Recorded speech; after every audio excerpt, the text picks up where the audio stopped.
de la actual política económica con el economista Abelardo Pachano, actual presidente de la Junta Monetaria, y el ingeniero Joaquín Martínez, presidente de la Asociación de Bancos, bajo la conducción de Manuel Maldonado en un diálogo a fondo.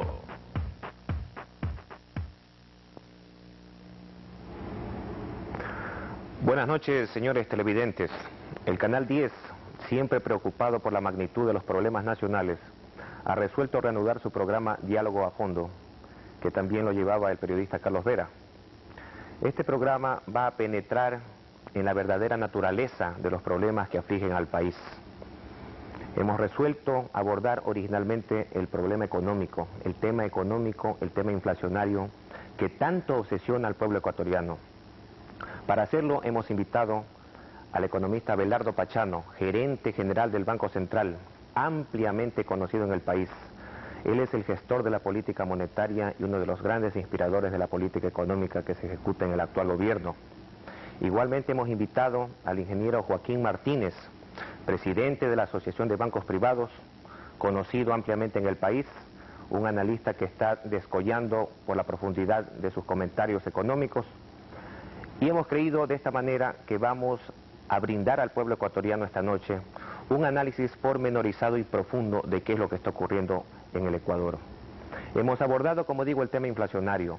Cuando el actual gobierno asumió el poder, el 30 de agosto empezó a aplicar un paquete de medidas de estabilización con el objetivo de vencer a la inflación. La inflación se estaba desbocando. Entre las medidas que se adoptaron para acortar el déficit presupuestario, que era uno de los principales agentes inflacionarios de la economía, se duplicó el precio de la gasolina. El Estado, como el mismo gobierno lo ha dicho, retomó el control de la economía. Para el efecto, se reincautó el sistema cambiario, se reincautó el dólar, el flujo de compra y venta de divisas. Se puso un ancla al sistema de tasas de interés. Se inició un sistema de precios controlados que afecta a grandes rubros de la economía. El objetivo era bajar la inflación a corto plazo. La inflación estaba ya llegando o bordeando o sobrepasando incluso el 60%. El objetivo del gobierno declarado era reducir la inflación al 50% hasta fines de año, es decir, hasta diciembre, y lograr que siga descendiendo para que hasta agosto de 1989 el ritmo inflacionario se desacelere al 30%. Cuando nosotros hablamos de bajar la inflación no quiere decir que van a bajar los precios. Lo que estamos diciendo es que el objetivo del gobierno era desacelerar el ritmo alcista de los precios. Primero hasta el 50% a fines de año de 1988 y luego hasta el 30% hasta agosto de 1989, es decir, un año después de posesionado el gobierno.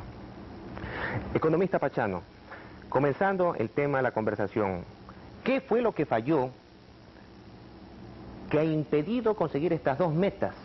Primero, lograr que la inflación descienda al 50% hasta fines de año y luego que siga desacelerándose, porque lo que estamos viendo en la economía actualmente es una aceleración de la inflación. Tenemos una inflación del 91%.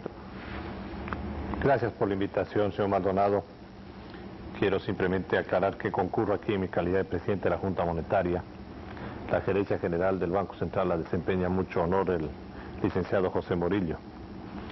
Y conjuntamente con todos los demás miembros del equipo económico y financiero del gobierno, tratamos de colaborar en la solución de este flagelo nacional que es la inflación. Usted ha mencionado algunos de los elementos básicos que explican el problema, pero también se han omitido otros. Por ejemplo, la desarticulación completa del sistema cambiario. En 1988, especialmente en los primeros meses, la devaluación de nuestra moneda superó el 170% en apenas 90 días. Y este fue uno de los detonantes más importantes en la agudización del proceso inflacionario. Un fenómeno de costos extremadamente complejo, grave y con inclusive efectos rezagados en todas las actividades económicas. El gasto público, que había tenido una fuente de financiamiento en el Banco Central del Ecuador, y el crecimiento demasiado acelerado de la emisión y el crédito bruto del Banco Central son también elementos coadyuvantes para el aparecimiento de este fenómeno. Pero también había un proceso de represamiento de precios de algunos productos fundamentales para la actividad económica, que hicieron necesario el rediseño completo de toda la política económica en búsqueda precisamente de eliminar estos componentes claramente determinados. La inflación entonces tenía primero, o era resultado de un exceso de demanda, mucho dinero en circulación, pocos bienes produciéndose y consecuentemente una presión sostenida de precios. El ritmo de inflación de los 3 últimos meses del programa económico anterior, es decir, de los meses de junio, julio y agosto, en términos anuales superaba el 80%, aunque en términos anuales en el mes de agosto estaba solo en el 60%, pero la tendencia nos decía de que se había producido ya un fenómeno y era de esperarse en los meses siguientes un desbordamiento del tema. Pero también los costos estaban afectando, no era solo un problema de demanda, era un problema de costos. Y se veía que como consecuencia del financiamiento del déficit fiscal, el Banco Central no había entregado recursos importantes para el financiamiento de la producción agrícola, básicamente. Y ahí el fenómeno del desabastecimiento era un fenómeno esperado. De tal manera que las expectativas trabajaban en esa dirección. Lo que el nuevo programa económico busca y ha buscado y continuará buscando es poner bajo control a la inflación. A pesar de los ingentes esfuerzos y de los sacrificios pedidos a todo el país, como ha sido la modificación del sistema cambiario, que hoy por lo menos nos permite decir con sano orgullo a los ecuatorianos de que no tenemos atrasos de comercio exterior con ningún país, hecho que al 30 de agosto existía, a pesar de la vigencia de un sistema de desincautación, como usted mencionaba, y que había ocasionado atrasos en los pagos de importaciones privadas y no solo del servicio de la deuda externa. Hoy el Ecuador está al día en sus transacciones comerciales. Hoy el Ecuador ha logrado también recuperar el crédito y la imagen internacional, porque con excepción de la banca, con quien se continúa manteniendo atrasos en el servicio de la deuda, a todos los demás acreedores se ha venido atendiendo con algún grado de normalización, y la mejoría sustantiva de la Reserva Monetaria Internacional es indiscutiblemente uno de los logros que ha tenido el programa.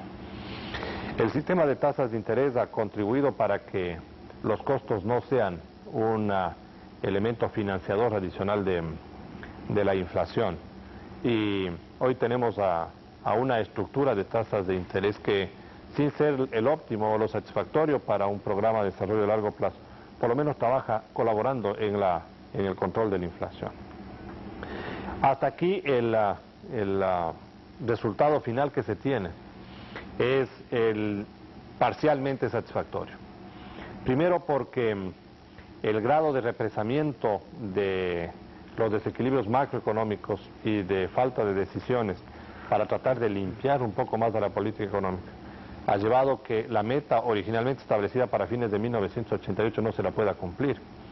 Pero el país conoce a cabalidad el conjunto de decisiones que se tuvieron que tomar, no solo en el sector público, sino también en el sector privado.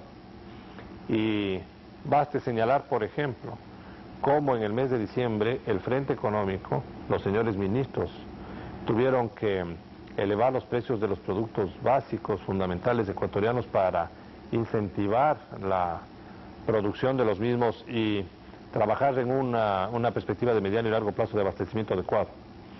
Hoy estamos con una inflación en un nivel absolutamente alto, inconveniente para todos los ecuatorianos, y tenemos que perseverar en la consecución de la meta de fines de 1989.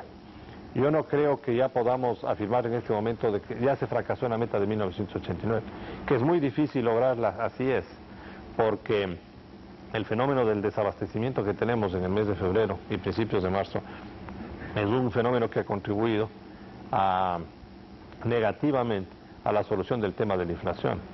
Pero no podríamos ya mencionar en igual sentido, ni por parte de la política monetaria, ni tampoco por parte de la política fiscal, porque ambos componentes de la política económica están trabajando dentro de los parámetros que nos habíamos propuesto. Economista, realmente escuchándolo a usted, pues, uno primero llega a la conclusión de que la meta original que se planteó el gobierno pues ha sido descartada. Pero cuando usted aborda el tema del represamiento de precios y de el objetivo de solucionar los graves desequilibrios que tenía la economía a través del paquete que se instauró el 30 de agosto, uno llega también a preguntarse si no es el mismo paquete económico el que está causando desórdenes macroeconómicos nacionales. Porque, por ejemplo, en el tipo de cambio parece que está represándose nuevamente. Es decir, va siendo un desestimulante para las exportaciones. El gasto público ha tenido un incremento de proforma inicial a proforma inicial del 77%. Es decir, hay un objetivo de bajar la inflación tratando de introducir un sistema de austeridad nacional, pero solo en el sector privado. En el sector público vemos todo lo contrario. Las tasas de interés aparentemente, como usted los mencionaba, era un agente de costos en el proceso inflacionario, pero las tasas de interés están igualmente altas, y estando igualmente altas, no alcanzan a canalizar el ahorro, que es frente a la inflación totalmente irreal. Es decir, el sistema económico parece que engendra nuevos desequilibrios que parecen ser la causa de que la meta antiinflacionaria no se haya logrado. Bueno, creo que los comentarios debemos sustentarlos, y las expresiones mías también. Si es que creemos que la política económica es la que está causando desórdenes o nuevos desequilibrios, deberíamos objetivamente tratar de cuantificarlos. Vamos en cada uno de los aspectos que usted ha mencionado, señor Maldonado. Primero, tipo de cambio represado. Yo le mencionaba en la contestación a su pregunta anterior que a principios de 1988 se produjo una sobredevaluación de más del 170% en escasos 90 días. Y hoy estamos buscando más bien que la política cambiaria colabore en la solución del tema inflacionario. No de otra manera se puede uno explicar el fenómeno inflacionario mirado desde el punto de vista cambiario como una respuesta a una sobredevaluación del sucre. Yo no creo que si tomamos las inflaciones de los años 87 y 88 y le aplicamos al tipo de cambio haya un vínculo directo, porque vamos a encontrar que el sucre se sobredevaluó en ese proceso y consecuentemente trajo como respuesta el incremento de los precios de los demás bienes y servicios que se transan en el Ecuador. Es decir, una política de libertad cambiaria que sobre un mercado oligopólico, porque ese es el mercado de exportaciones privado, lo que tenía que traer era el resultado que el país vivió en 1988. Y hoy, al hacer la comparación, deberíamos tomar en cuenta toda esta enorme desproporción en el comportamiento del dólar para poder apreciar si es que hay o no hay un represamiento. Pero la verdad es que mientras en agosto de 1988 el diferencial entre el mercado de intervención y el mercado libre era más del 100%, hoy el diferencial entre los dos mercados, sin que el Banco Central coloque $1 en el mercado libre, sin que haya hecho una sola intervención, el diferencial es menor al 20%. De tal manera que creo que la política cambiaria en ese sentido más bien nos da resultados satisfactorios, porque los diferenciales tienden a reducirse. Y en lugar de hablar una política cambiaria múltiple, estamos tratando de hacer una política cambiaria unificada, uniforme, pero ordenada, en donde los agentes económicos, los empresarios, quienes requieren de divisas, sepan que hay un mecanismo al cual puede acceder y con el cual se puede trabajar con algún grado de seguridad, porque el sistema de mini devaluaciones tampoco es un sistema fijo, más bien es todo lo contrario, un sistema flexible que tiene que ir acomodándose de tiempo en tiempo, pero que le dé también la oportunidad a los distintos sectores económicos de responder en el tiempo y de que no se ocasionen respuestas traumáticas en el Ecuador. Entonces, el tipo de cambio, yo creo que en un análisis de mucho más largo plazo está trabajando en una perspectiva estabilizadora para la economía. Segundo, el aumento del gasto público. El Banco Central, el programa monetario desde agosto de 1988 hasta la fecha, y creo que todo 1989, y por lo menos mientras estemos responsables de las áreas que nos corresponden, el Banco Central y la Junta Monetaria no financiarán déficits fiscales. Primero, por convicción de política económica, y segundo, porque hay una disposición muy clara de la Ley de Régimen Monetario que determina que el Banco Central solo le puede dar un crédito de corto plazo para financiar déficit de caja al principio del ejercicio presupuestario al presupuesto y cobrarlo en el transcurso del año. De tal manera que, mirando la expansión del gasto público por la vía monetaria, no está ocasionando ninguna presión en este momento. Es más, ha sido contractivo, ocasionando con ello que más bien desde el ángulo monetario la austeridad no sea solo del sector privado, sino también sea una austeridad del sector público. Fíjese usted, y son las informaciones que hoy tenemos ya recopiladas de 1988, y lo puedo afirmar, hoy conversaba con el señor ministro de Finanzas y me informaba que el déficit de todo el sector público no financiero, al finalizar 1988 alcanzó al 5.1% del Producto Interno Bruto. en un análisis combinado con varias instituciones internacionales. Y en agosto de 1988 ese déficit estaba considerado en el 16%. Para bajar del 16 al 5, sabiendo que el aumento de los combustibles, de la energía eléctrica, la eliminación de subsidios, no iba a producir un recorte de esa naturaleza, la única vía adicional que tenemos para explicarnos es que ha habido un recorte en el gasto. Y tiene que ser un recorte de magnitud considerable, porque de otra manera no tendríamos ese resultado. Y el tercer elemento, tasas de interés. Usted las considera como altas. Hay muchas personas que dicen que las tasas de interés son bajas porque son negativas si las comparamos con la inflación. Usted mencionaba que el sistema le puso una ancla. Si a pesar de que tenía una ancla es alta la tasa de interés, imaginémonos lo que hubiera sido con un sistema que no tenía algún mecanismo estabilizador en las tasas de interés. Entonces, hay distintas formas de mirarle al panorama, porque los sectores productivos, algunos reclaman un proceso de iliquidez en la economía ecuatoriana. Si es que haríamos caso a uno de sus comentarios de que el gasto público está creciendo desmesuradamente, esa iliquidez no debería existir, porque el gasto público se revierte precisamente a todas las actividades privadas. Pero la verdad es que lo que buscamos en este momento es pedirles a todos los sectores públicos y privados que compartamos la crisis y que cada uno de ellos dé una parte de sacrificio para poder lograr el objetivo final, que es el recuperar la estabilidad del país. Gracias, economista. Volveremos sobre el tema cambiario y el tema presupuestario después de un momento. Pero mientras tanto, yo quisiera preguntarle al ingeniero Martínez si realmente el programa económico del gobierno está logrando la estabilización de la economía con un sacrificio compartido, es decir, que no es solo el sector privado el que está siendo sometido a este tipo de austeridad, sino que el sacrificio realmente es compartido entre el sector público y el sector privado. Y si esto es así, ¿por qué es que la inflación no retrocede? En primer lugar, yo quisiera que me permitiese unos comentarios generales. Yo estoy aquí como presidente de la Asociación de Bancos, lo seré por 3 días más. Esto me permite, pues, hablar con mayor libertad de la que hubiera sido el caso si continuase como presidente de la Asociación de Bancos.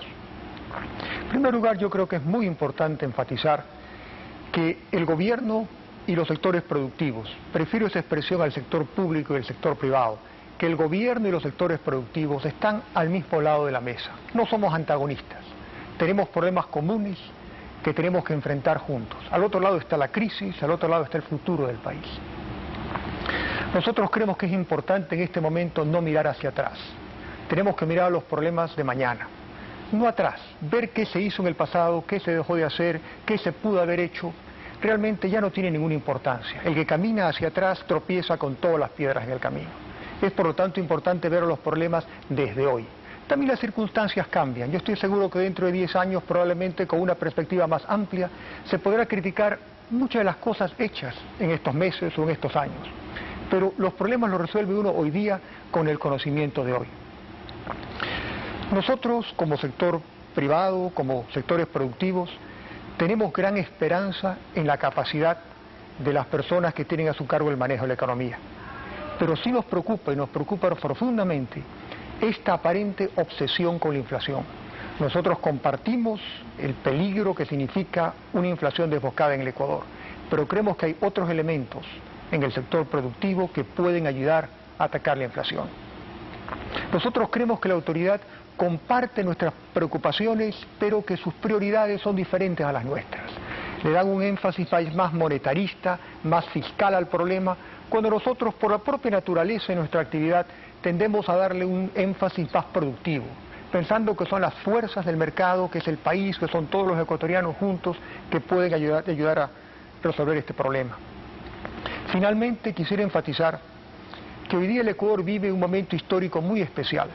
Pocas veces en una democracia, en nuestro país, un mismo partido ha tenido en sus manos tanto poder en el gobierno, tanta posibilidad de hacer las cosas. Esto conlleva una gran oportunidad, pero también es una grave responsabilidad. Es necesario mirar, extender la vista a todo el país y no limitarse exclusivamente a lo que es el gobierno. Usted primero tocó el tema de la inflación, que yo creo que es el tema que hoy día preocupa tremendamente a todos los ecuatorianos, a todo el país.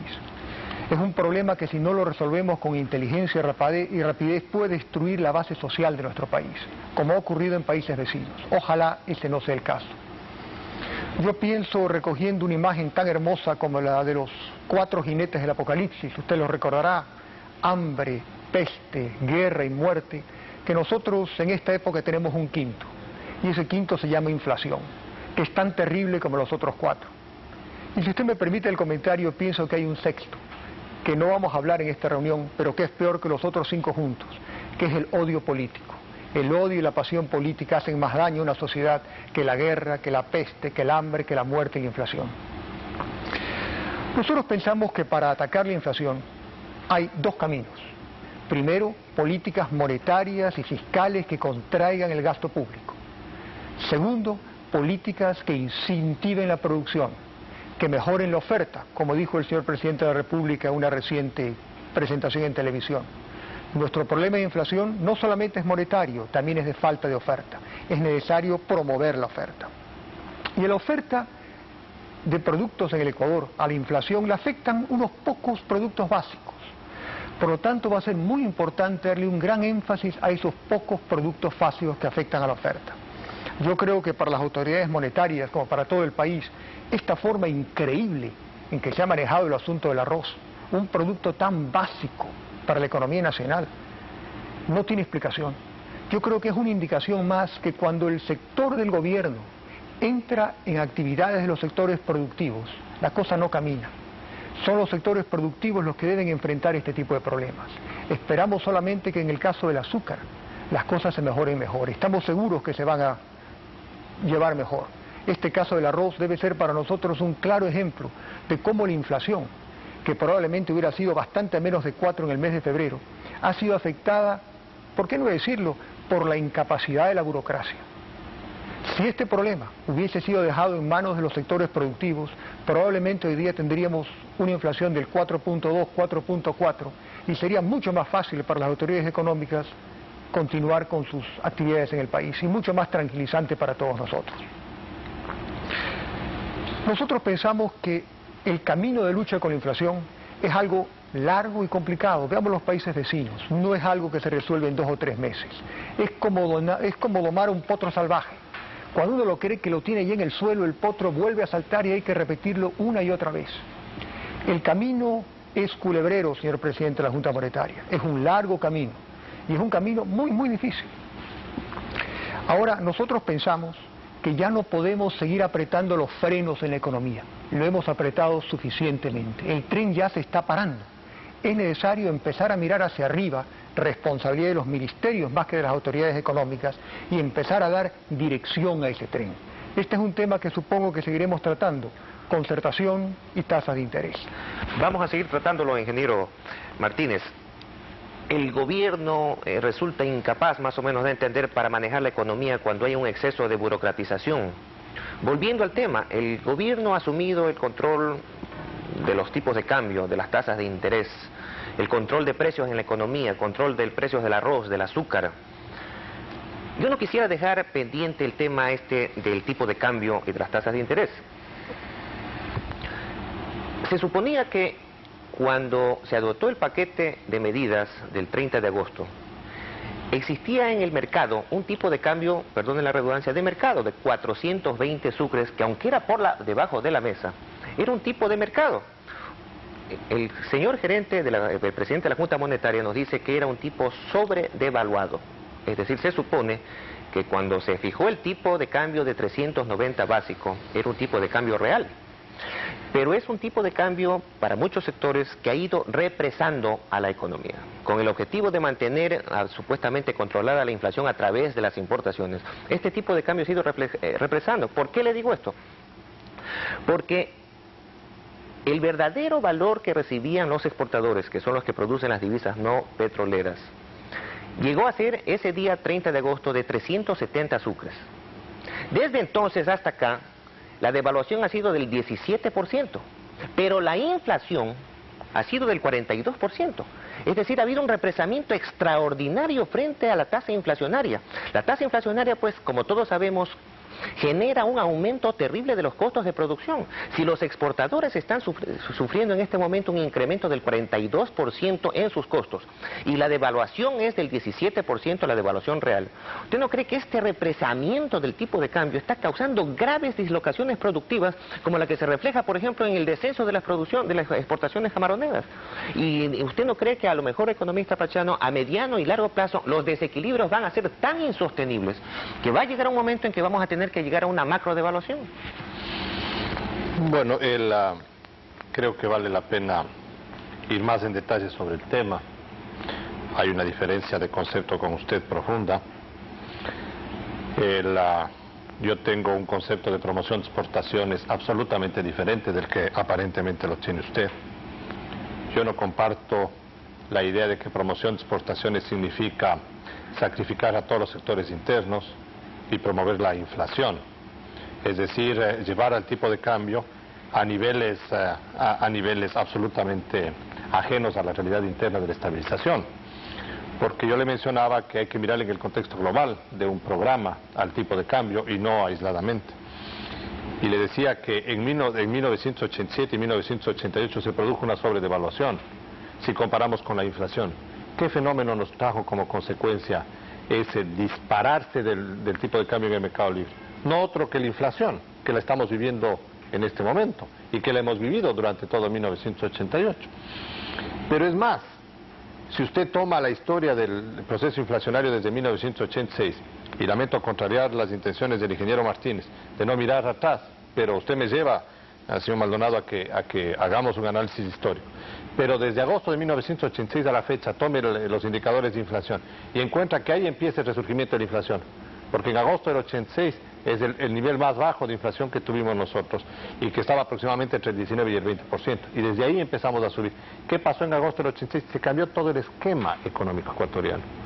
Se liberalizaron las tasas de interés, se desreguló o se liberalizó el sistema cambiario y la consecuencia es que iban marcando el paso de la inflación los instrumentos más importantes de la política económica, que son los instrumentos financieros y cambiarios. Hoy lo que queremos es manejar adecuadamente los dos elementos, pero en un contexto en que se considere históricamente a cada uno de ellos. Usted mencionaba que en agosto de 1988 había un mercado por debajo de la mesa. Esa es una de las grandes aberraciones que nosotros tenemos y que debemos olvidarnos, porque se provocó tanta inmoralidad que creo que debemos rechazar de plano el considerar la existencia siquiera de un mercado que estaba fuera de toda ley, de toda norma, y que más bien hasta se aprovechaba de esas circunstancias para marcar precios superiores. Usted sabe que cualquier mercado negro, o mercado paralelo, o mercado inmoral, es un mercado que siempre marca con un premio adicional. De manera que no es un buen ejemplo para podernos dar cuenta de lo que estaba ocurriendo en aquel momento y lo que está ocurriendo en la actualidad. Hoy todos los exportadores son considerados hombres honestos, a quienes hay que apoyarles. El Ecuador requiere de los exportadores, la promoción de exportaciones tiene que ser parte consustancial de los ecuatorianos, pero toda esa actividad tiene que ser noblemente reconocida y no vilipendiada como fue por el sistema cambiario anterior, lamentablemente. Y aquí creo que también hay que, al hacer un análisis de esta naturaleza, hay que mirar que la política de minevaluación es una política flexible, es una política establecida sobre unos objetivos en este momento, puede ser modificada en el momento que la autoridad correspondiente le considere que es oportuno hacerlo. Lo más grave hubiera sido establecer una devaluación de cierta magnitud y olvidarnos del tipo de cambio. Y ahora nos diría usted probablemente, desde esa fecha hasta este momento no se ha devaluado 17%, sino 0%. ¿Y qué vamos a hacer? Y el país estaría con la angustia de que cuándo va la Junta Monetaria a provocar una maxi devaluación, hecho que no está dentro del contexto establecido de una política de modificación gradual, de una crisis que nosotros le dijimos al país no iba a tener solución en 6 meses, pero que va una política económica tratando de enfrentar sin ocasionar más problemas sociales de los que ya tenemos, lamentablemente. Menciona, hay un descenso en las exportaciones de camarones, sí señor, hay un descenso, pero no producto del tipo de cambio. Los productores de camarones, exportadores de camarones saben que no había larva. La falta de la materia prima, la larva, no está en función de que el tipo de cambio sea más alto o más bajo, sino que de ciertas condiciones ecológicas absolutamente independientes del tipo de cambio. Y sabemos que en este primer semestre van a haber resultados no satisfactorios en la exportación de camarones, pero no producto de una política económica, sino de una realidad ecológica por la que de tiempo en tiempo vive el Ecuador. Y recuerde también que en 1986 hubo problema de larva, a pesar de que había un buen incentivo cambiario, y también el resultado en perspectiva fue más o menos similar al que usted me acaba de mencionar. Economista, realmente, tomando en cuenta que se podría aceptar que el tipo de cambio real era 390 sucres, y perdone que insiste en este tema, porque a mí me obsesiona en este momento la experiencia venezolana. En Venezuela se represaron los precios, es decir, se postergó un ajuste que debió ser oportuno.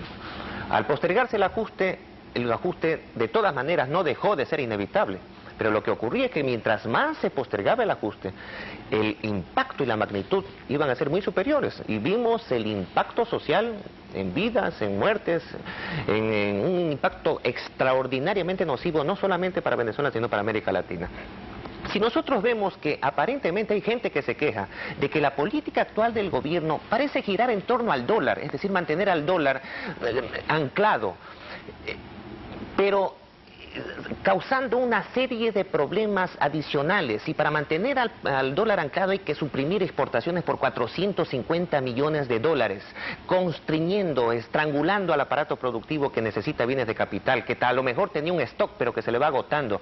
Si para mantener al dólar constreñido hay que cortar el crédito al sistema financiero para que el sistema financiero a su vez financie la producción, y si se sigue postergando el ajuste necesario, porque hay cálculos que de acuerdo con la inflación el tipo de cambio real ya debería estar por los 520 sucres. Si se posterga más, ¿usted no cree que cuando llegue que hacer el verdadero ajuste, este ajuste va a ser totalmente nocivo en el aspecto político, económico y social? El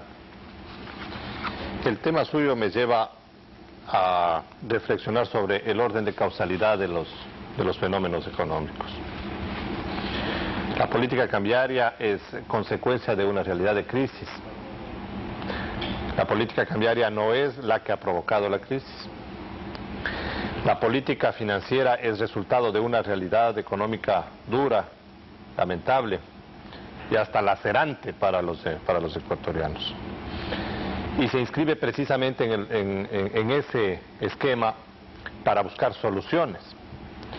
El Ecuador ha perdido ingresos de manera importante en los últimos 3 años.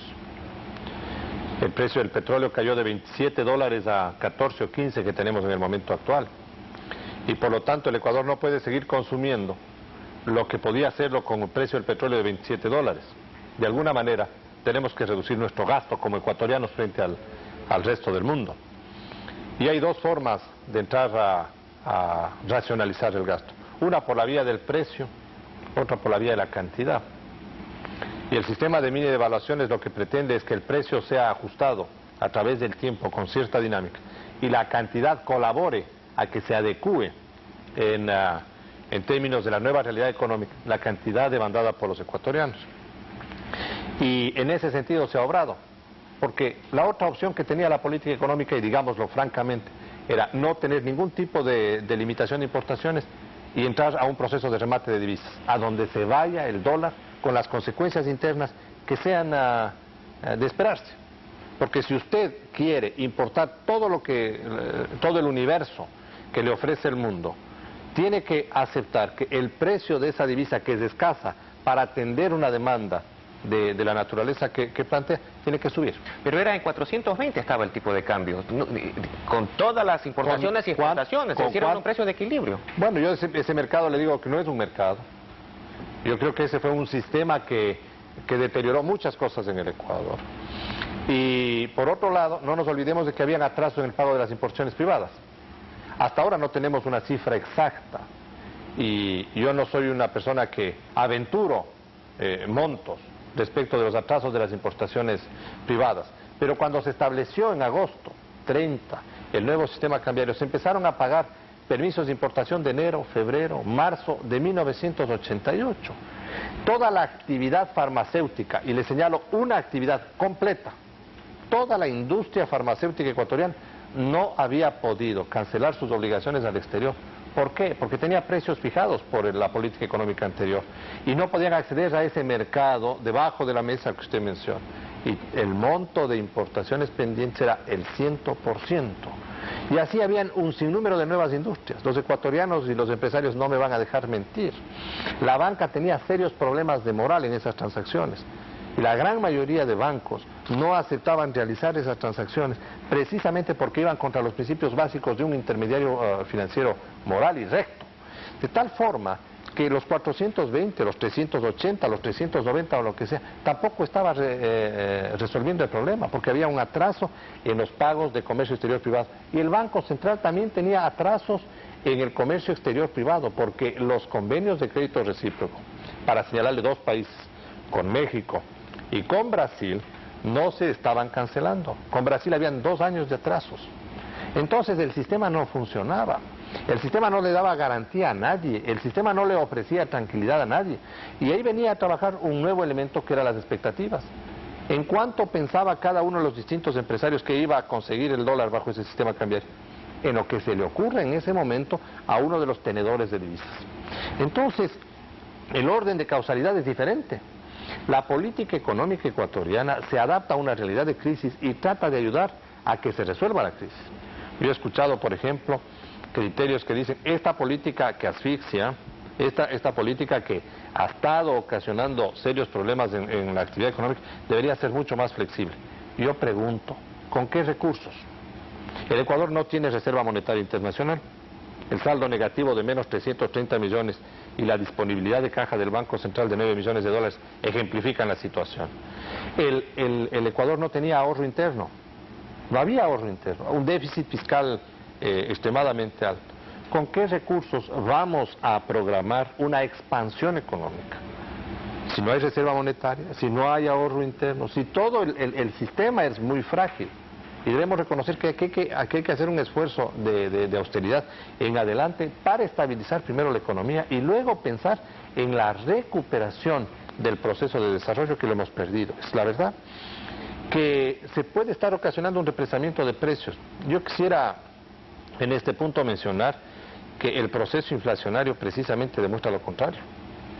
Es que hay un sistema de precios que les permite a las actividades productivas moverse con cierta flexibilidad, con excesiva flexibilidad. Y la canasta de bienes sometidos a control es muy reducida. El problema básico de la inflación está dado en un desabastecimiento de 4 o 5 productos básicos. Ese es el problema básico. Y el gobierno está haciendo los esfuerzos necesarios para que ese fenómeno desaparezca. Pero nadie está hablando, por ejemplo, de que hay excesiva emisión monetaria. Más bien nos acusan de ser tremendamente restrictivos. De tal forma que, a diferencia de lo que ha ocurrido en otros países, el Ecuador está buscando una política gradual propia, sin ningún tipo de condicionamiento diseñada por los ecuatorianos para resolver problemas nuestros. Gracias, economista. El economista Pachano nos da a entender, no es que nos da a entender, sino que nos dice explícitamente, no se podía mantener un sistema expansivo en la economía, porque el país estaba en crisis, no había reserva monetaria, no había ahorro interno, es decir, no había recursos para permitir una cierta expansión del aparato productivo. Yo me acuerdo hace poco el conocido editorialista del diario El Comercio, el señor Santiago Gervis, decía: bueno, parece que aquí se trata es de solucionar la crisis con más crisis. Ingeniero Martínez, ¿usted considera correcto el enfoque del economista Pachano en el sentido de que no hay otro remedio para solucionar el problema inflacionario y el problema de los graves desequilibrios que ha estado sufriendo el país que el que se está aplicando actualmente? Toda acción de gobierno tiene un momento en que es apropiada llevarla a cabo y momento en el cual hay que empezar a cambiarla. Como dije hace unos momentos, hemos terminado, creo ya, el periodo en el cual hay que poner los frenos al tren. Ha llegado el momento de darle dirección al tren. Nosotros pensamos que a base de medidas monetarias, a base de medidas fiscales, solamente el país no va a echar adelante. Que es el momento que los otros ministerios del gobierno empiecen a jugar su papel, hasta ahora dejado exclusivamente a las autoridades monetarias y fiscales. Usted mencionaba la tasa de cambio. La tasa de cambio es uno de los muchos elementos que juegan para el exportador. No es el único, hay muchos otros. Los otros tienen que ver con dirección. Nuestra énfasis en este momento ha sido detener la inflación. Se han tomado una serie de medidas coyunturales, temporales, pero ya han pasado 6 meses y es necesario empezar a buscar que ese tren empiece a tomar una dirección. Y aquí es donde es indispensable que el gobierno empiece a aclarar hacia dónde va a llevar este país, que nos empiece a decir claramente cómo va a generar los miles de empleos productivos que hace falta generar en el país. Hasta ahora creo que hemos escuchado mucho la retórica del gobierno, pero no los planes específicos. La retórica es muy importante. Cuando en Inglaterra el primer ministro dijo sangre, sudor y lágrimas, fueron frases que levantaron al pueblo inglés. Pero después de eso tienen que venir planes y proyectos y procesos específicos. Eso es lo que nos falta. Para nosotros, para el exportador, para el agricultor, para el industrial, no queda muy claro dónde quiere ir el gobierno. ¿Qué tipo de economía busca el Estado? ¿Vamos a crecer hacia adentro? ¿Vamos a crecer hacia afuera? ¿Vamos a promover exportaciones? ¿Vamos a promover inversión extranjera? No es claro para los sectores productivos a dónde vamos. Y cuando no es claro para los sectores productivos a dónde vamos, ¿qué ocurre? Que el sector productivo tiende a producir menos, tiende a contraerse, por temor, a veces irracional. Tiende a contraerse porque no sabe si habrá crédito, tiende a contraerse por temor a nuevos impuestos, tiende a contraerse por la general incertidumbre en que vive. ¿Y qué ocurre en ese momento? Al bajar la producción aumentan los precios y el temor y la incertidumbre de los sectores productivos alimentan la inflación. Yo creo que ha llegado el momento en el Ecuador en que el liderazgo de la lucha contra la inflación pase de las autoridades monetarias y fiscales a las autoridades que dan guía, que dan apoyo a los sectores productivos. Por ejemplo, agricultura. Decir que al sector agrícola se le va a dar todo el crédito que sea necesario no es suficiente. El crédito tiene que ser parte de un programa coherente. ¿Qué se va a hacer con comercialización, con caminos vecinales? ¿Qué papel va a jugar el gobierno? ¿Qué papel va a jugar el ENAC? ¿Qué papel va a jugar el IERAC? Estas son respuestas que necesita tener el agricultor para tomar el riesgo que significa invertir. Mientras no dé el gobierno respuesta a esas preguntas, no vamos a tener una reactivación del sector privado que es indispensable para unirse a las medidas monetarias y fiscales de la autoridad y solucionar el problema de la inflación. Hemos tenido mucha retórica. Un ministro hace poco habló de la necesidad de dar más trabajo. Sí, todos estamos de acuerdo. Yo creo que nadie puede estar en desacuerdo que hace falta trabajo en el país, pero hace falta algo más, programas específicos, el plan de desarrollo. ¿Cuándo el gobierno va a emitir su plan de desarrollo que establezca las políticas y los principios dentro de los cuales la actividad privada se va a encargar? Mientras nosotros no tengamos ese plan de desarrollo, la actividad privada va a continuar contraída y no va a estar ayudando al control de la inflación como debe ser el caso. Por lo tanto, yo temo que enfatizar demasiado aspectos monetarios y fiscales, la tasa de cambio, la tasa de interés, exclusivamente no nos va a llevar a otra cosa que a una progresiva reducción en la producción y a medidas crecientemente más duras por parte de la autoridad para tratar de controlar a ese potro salvaje solamente con un lado, no solamente con ambos lados. Gracias, ingeniero. ¿Cómo controlar al potro salvaje de la inflación? Parece que hasta el momento, de acuerdo con los criterios no solo del ingeniero Martínez, sino de mucha gente que observa la escena nacional, se trata de controlar la inflación comprimiendo la demanda, pero no hay un equilibrio macroeconómico que a la vez que mediante una austeridad fiscal se contraiga la demanda, se estimule la oferta de bienes y servicios, que todo el mundo lo ve como la única solución de mediano, de corto, de mediano y largo plazo para nivelar el nivel de vida del pueblo, contraer la inflación. Y en este caso, mientras avanzamos con las medidas de ajuste, que para muchos ya se han quedado cortas y son insuficientes, el poder de maniobra del gobierno como que va constriñéndose también frente a nuevas realidades, no solamente en el ámbito interno, sino en el ámbito internacional. Parece que el gobierno hasta el momento ha logrado eludir sus obligaciones con la banca internacional. No sabemos si hay un criterio definido acerca de si se va a llegar o no a un acuerdo con el Fondo Monetario.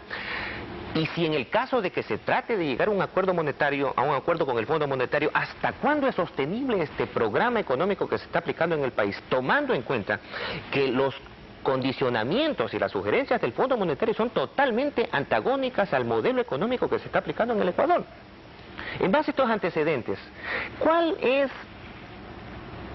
el fin, el objetivo del gobierno ecuatoriano a mediano y largo plazo frente no solamente a la economía y a la necesidad de introducir reajustes adicionales, sino frente al Fondo Monetario y frente a la banca internacional? ¿Qué piensa hacer el gobierno frente a estos dos organismos, estos dos sectores? Señor Maldonado, yo quisiera comentar algo que manifestó el ingeniero Martínez y luego precisar algunas de las expresiones suyas para tratar de arribar a una respuesta. El problema graficado por el ingeniero Martínez de que es hora de no solo mirar a las políticas monetaria y cambiaria o fiscal, sino también a las políticas de producción como fórmulas complementarias para la solución del tema inflacionario. Es absolutamente indispensable en este momento. Lleva implícita esta afirmación el reconocimiento de que era necesario el conjunto de medidas monetarias, fiscales, para poder corregir la fenomenología de la crisis y las causas básicas que esa crisis estaba prácticamente teniendo en su corazón. Entonces no se trata en este momento, decía el ingeniero Martínez, de parar el tren, sino hay que volverle a dar aliento al tren. Así es, pero ¿en qué dirección? Decía. Todos los sectores, y parecería también que la expresión del ingeniero Martínez era una demostración evidente de la necesidad de cualificar los sectores a los que se les puede dar recursos en este momento, dada la limitación que tiene el país. Entonces mencionó el sector agropecuario. Así es, la Junta Monetaria ha establecido un programa crediticio cuya primera prioridad es el sector agropecuario. Pero como hay un problema de desempleo, por primera vez en muchos años se ha mencionado al sector de la construcción como segundo sector. Y a los sectores de negocios de escala reducida, al pequeño negocio, al pequeño tendero, al talabartero, al carpintero, a todo este tipo de empresarios, microempresarios, que requieren de recursos para poder seguir trabajando. Ahí está el programa crediticio del Banco Central de 1989, en esa dirección, cobrando precisamente las subcreditizaciones que se vencen en 1989. De tal manera que se busca reciclar, redistribuir recursos hacia los sectores calificados como prioritarios para tener en esos sectores producción y abastecimiento adecuado y un resultado final en el combate a la inflación. La gran industria tiene otros artificios para obtener recursos. En este caso podríamos mencionar las propias fuentes de los organismos internacionales como el Banco Mundial, el Banco Interamericano, la Corporación Andina de Fomento. Y mencionábamos, hay en carpeta en este momento, en negociación y en funcionamiento, 250 millones de dólares para proyectos industriales. En términos de sucres, a 500 sucres cada uno de esos, estamos hablando de más de 125 mil millones de sucres disponibles para el sector industrial, y esa es una perspectiva de inversión que claramente nos determina lo que está pensando la política económica sobre el futuro de esa actividad. Entonces, el problema es que debemos tomar conciencia de que hay escasez de recursos en la economía ecuatoriana.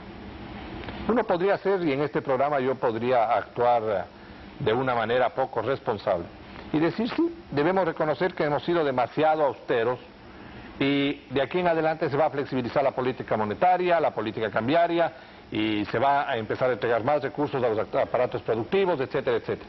Yo estoy seguro, señor Maldonado, que al paso de 3 meses usted me invita nuevamente al programa y me dice, ¿qué pasó con el tipo de cambio? ¿Qué pasó con la tasa de interés? ¿Qué pasó con esta desarticulación? Y yo le tengo que decir, recogí sus comentarios de que estamos apretando demasiado. Y ahora nosotros tenemos este otro tipo de efectos. En este caso, lamentablemente, el nivel de crisis es tan grave en el Ecuador que las políticas instrumentales de corto plazo tienen pocos grados de libertad.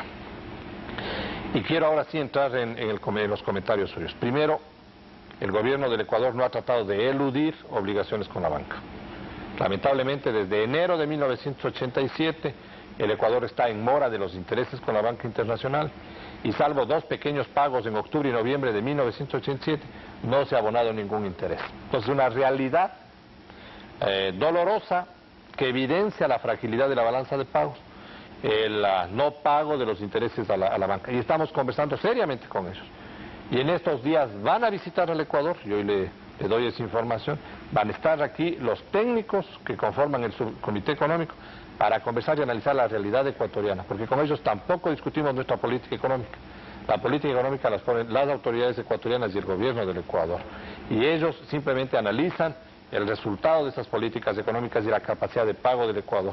De tal manera que en el futuro volveremos a tener una reunión en el exterior para, en base al conocimiento pleno por parte de la banca y por parte nuestra de la realidad económica ecuatoriana, podamos empezar a diseñar un mecanismo de refinanciamiento sobre la base de respetar la necesidad de desarrollo que tiene el Ecuador.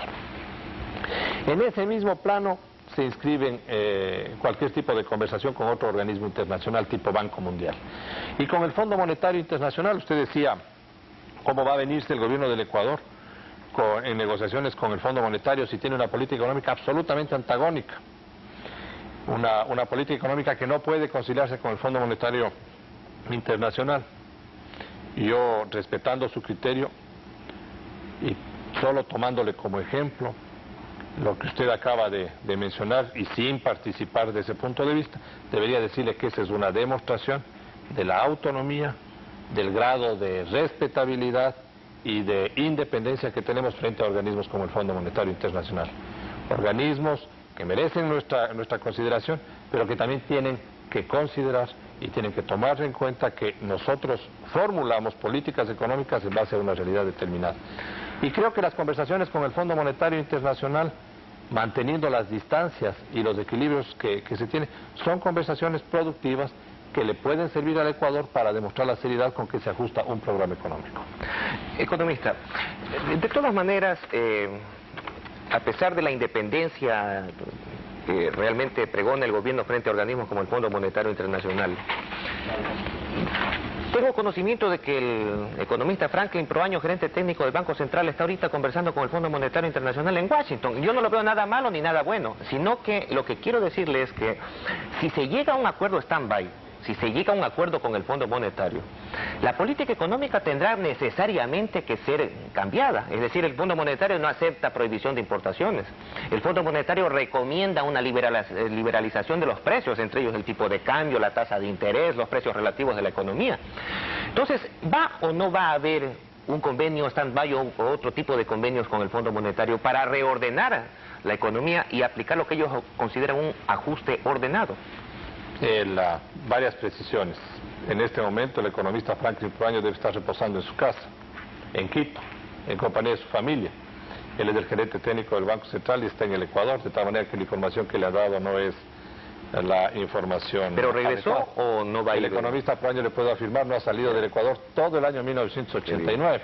Si usted quiere, le puedo decir que desde la reunión de Berlín, que formó parte de la delegación ecuatoriana, las reuniones anuales, no se ha ausentado del Entonces, Ecuador. ¿no hay conversaciones con el Fondo Monetario? Hay conversaciones con el Fondo, sino que le quiero decir que usted tiene en ese sentido una mala información y debo precisarla. Hay conversaciones con el Fondo Monetario como hay conversaciones con el Banco Mundial, hay conversaciones con el Banco Interamericano, hay conversación con la banca, pero con cada uno de ellos en el exacto término del respeto a los puntos de vista de los ecuatorianos y en la búsqueda de fórmulas, en la búsqueda de realmente entendimientos que vayan en favor de nuestro país. Y yo les llamo a meditar respecto a los años 82-83, cuando también hubo una negociación con el Fondo Monetario Internacional, con una política económica que no era de absoluta libertad, sino de ajuste gradual. De tal manera que las premoniciones que usted hace respecto a que habrá que eliminar las prohibiciones, que por cierto son muy contadas, porque tiene que ver solo con la importación de vehículos, porque todas las demás no hay prohibiciones, sino hay un condicionamiento de financiamiento del organismo internacional. Pero que en la práctica es una prohibición. No es una prohibición, desde el punto de vista técnico, es una limitación de financiamiento que es aceptada por el Fondo Monetario. ¿Por qué? Porque al igual que un empresario, y permítame que haga el paralelo, al igual que un empresario cuando quiere invertir en su empresa, busca un crédito de largo plazo. El Estado ecuatoriano, cuando se quiere invertir dentro del Ecuador, busca un crédito de largo plazo. Eso es lo que se está haciendo en términos macroeconómicos, igual que se hace en términos microeconómicos, y eso es absolutamente lógico y aceptable. Pero ¿quién da el crédito primero vigila si el programa económico de la empresa es factible o no es factible? Mire, después de no sé cuántos meses de suspensión de créditos del Banco Interamericano y del Banco Mundial, por fin tenemos abiertas nuevamente las vías crediticias. Economista, ingeniero Martínez, yo les agradezco muchísimo, no solamente a mi nombre, sino a nombre de todo el pueblo ecuatoriano que ha estado viendo esta noche el programa. Consideramos que ha sido extraordinariamente ilustrativo porque la población del país, estoy seguro que tendrá una idea más clara de lo que es lo que está haciendo el gobierno, cuáles son las perspectivas que tenemos los ecuatorianos frente al corto, al mediano y a largo plazo. Y no solo eso, sino cuáles son los criterios, tanto del sector oficial como del sector privado, representado en este momento tan dignamente por el ingeniero Martínez. El que va a dictaminar quién tiene la razón no es ni el economista Pachano, ni el ingeniero Martínez, ni yo, es el pueblo ecuatoriano que ha visto esta noche el programa. Ustedes deciden quién está en lo correcto, quién está equivocado y por qué, porque ustedes son los que sienten el problema económico no solamente en el bolsillo, sino en el estómago. Buenas noches, gracias.